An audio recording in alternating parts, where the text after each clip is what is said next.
C'est le droit fondamental de l'ensemble des droits. Alors, les droits des enfants et des adolescents qui sont consignés dans la Convention internationale de l'enfant. Je vous rappelle que c'est une sorte de traité qui a été signé par 191 pays, qui est à la base de l'ensemble des droits, qui sont des droits spécifiques des enfants et des adolescents, jusqu'à de 0 à 18 ans, et qui sont donc différents des droits de l'homme et qui s'ajoutent aux droits de l'homme. À partir de là, un enfant qui n'est pas enregistré ou qui n'a pas d'acte de naissance n'a pas d'existence possible, légale, sociale et de citoyenneté, je dirais. Pas d'identité, pas d'acte de naissance, c'est la voie ouverte à toutes les violences. Et comme vous le savez, l'UNICEF est extrêmement comptable de la protection contre toute forme de violence. Il faut parler des mariages précoces, il faut parler du travail des enfants, il faut parler du trafic. Et on l'a vu dans des derniers conflits comme celui du Mali, comme celui de la Syrie, où il y a un nombre très important d'enfants qui sont enrôlés. Et puis il faut parler des urgences. Parce que dans les urgences, il y a un drame qui est la séparation des parents et des enfants qui se perdent. Et les enfants qui ne sont pas déclarés, on ne peut pas, on a beaucoup de mal à retrouver le lien et donc à les ramener vers leurs parents. Donc ces enfants, en fait, ils sont un peu partout. En Afrique, en Asie, il n'y a qu'environ 36% seulement des enfants en Asie de moins de 5 ans qui sont enregistrés. En Afrique subsaharienne, ils sont autour de 44%. Donc au Niger, il y a eu des avancées. On était seulement à un taux de 32% en 2006.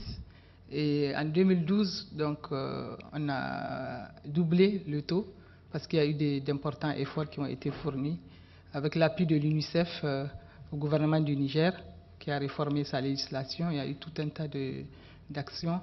Et la plupart, donc, ceux qui ne sont pas enregistrés, évidemment, c'est les enfants des familles pauvres, les enfants qui sont des familles qui vivent en zone rurale, parce que le problème, c'est le maillage, pouvoir avoir le service le plus proche de la population.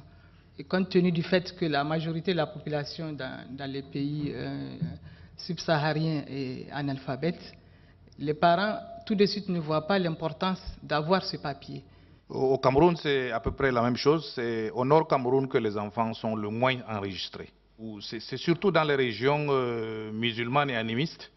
Donc c'est un problème culturel, surtout pour les femmes.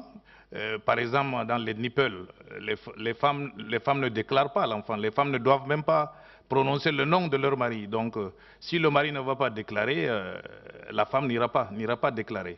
La communauté de Sant'Egidio est une organisation qui est présente dans 70 pays, qui a 46 ans cette année d'existence. Beaucoup d'engagement auprès des pauvres et des personnes de la périphérie, de la marge. Et c'est à cette marge et à cette périphérie qu'on a découvert ce problème de l'enregistrement des naissances ou du non-enregistrement des naissances, en particulier des enfants pauvres qui venaient dans nos écoles de la paix ou qui étaient quelquefois envoyés en prison alors qu'ils étaient mineurs. J'ai l'exemple d'un enfant en République démocratique du Congo, un enfant des rues, qui venait tous les jours à la soupe populaire que nous organisions dans le cadre de l'école de la paix. Un jour, on ne le voit pas, on apprend qu'il est en prison, et n'ayant pas d'acte de naissance, ça a été tout un problème pour le sortir de prison alors qu'il avait 8 ans. Il ne faut pas s'arrêter au constat géographique, qu'il soit dans un continent ou même dans un pays plus qu'un autre. Il faut aussi regarder l'écart important entre milieu urbain et milieu rural. On a plus du double, en général, d'enfants enregistrés en ville qu'à la campagne. Les minorités sont souvent isolées, reculées, avec un faible niveau d'éducation. De faibles ressources, on ne l'a peut-être pas assez dit, mais il y a un élément économique dans l'enregistrement des naissances. L'enregistrement n'est pas toujours gratuit, donc c'est une des raisons pour lesquelles Plan a beaucoup plaidé pour cette gratuité avec ses partenaires et au premier rang desquels l'UNICEF. Il faut prendre en compte parfois aussi le côté de discrimination, c'est-à-dire qu'il y a une méfiance des minorités à aller se faire enregistrer, parce que quelque part ils ne savent pas ce qui va être fait de ces données-là. Et il y a parfois même, je dirais, une attitude discriminatoire des États qui n'ont pas une réelle volonté politique à enregistrer des minorités, puisque derrière, vous avez des électeurs potentiels. Et s'il est vrai que nous avons abordé le sujet par le prisme un peu juridique au départ, parce que quand vous êtes notaire, vous occupez d'une succession, vous occupez d'une opération entre deux personnes, la vérification de l'identité est effectivement quelque chose d'important. Mais c'est devenu cette affaire un détail, à côté de la question humanitaire que nous avons découvert et que nous avons vraiment souhaité partager et faire partager. Et moi, je suis impressionné de ce que ce problème, qui est un problème massif de l'humanité, on parle de 230 millions d'enfants sans identité de moins de 5 ans dans le rapport de l'UNICEF, peut-être plus, peut-être 400 millions, certains citent ce chiffre, c'est un problème absolument énorme et qui n'est pas très connu. On a facilité l'enregistrement de 40 millions d'enfants entre 2005 et 2009 dans une trentaine de pays. On s'y est pris en agissant, je dirais, à 3 niveaux.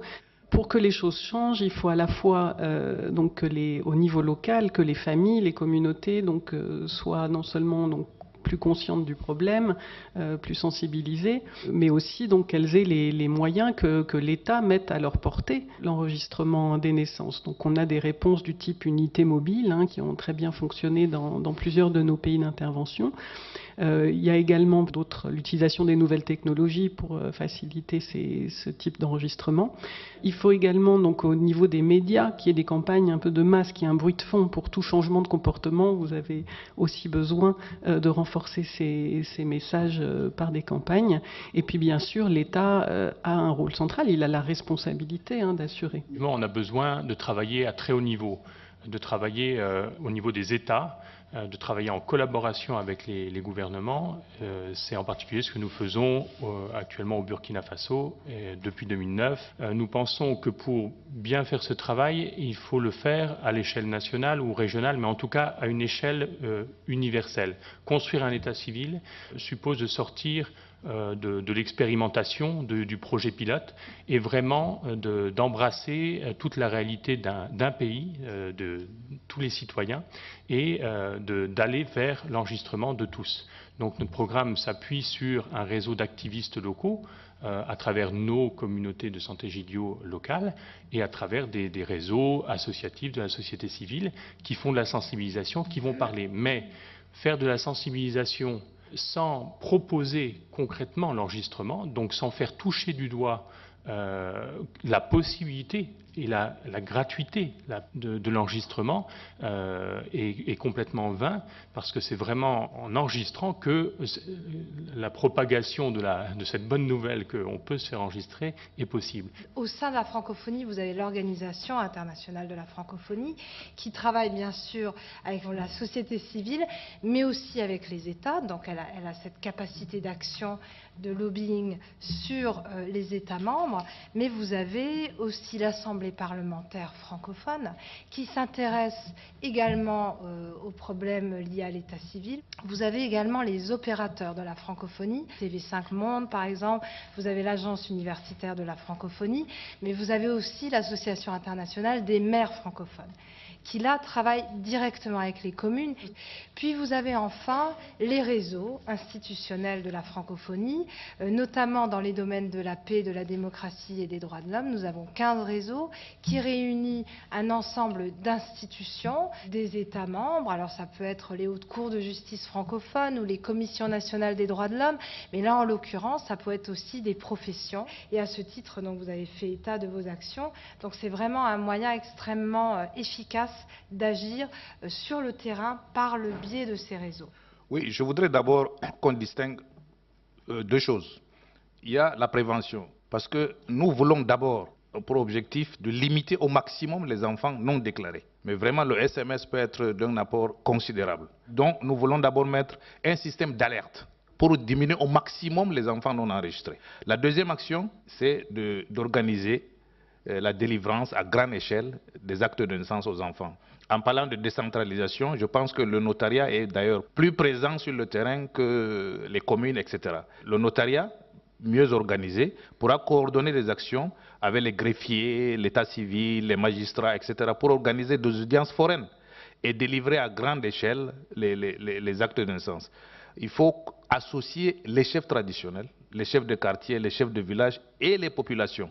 Nous pensons donc qu'en coordonnant ces actions sur le terrain, nous allons apporter beaucoup plus d'efficacité. C'est-à-dire que l'état civil, c'est autre chose. C'est pas simplement de dire que dans ce tas d'enfants, voilà, celui-là c'est A avec un numéro. Non, non. De la même manière que l'enfant sans identité n'a aucun droit, Un enfant qui a une identité reconnue, qui a un extrait de naissance, il a accès à beaucoup de droits. Et donc c'est pour ça que c'est un peu plus compliqué que simplement d'envoyer par SMS l'existence d'un enfant. Mais n'oublions pas que la délivrance d'un acte de naissance, c'est un document créateur de droits, et on mesure l'importance de ces droits, c'est quand on n'a pas l'acte de naissance.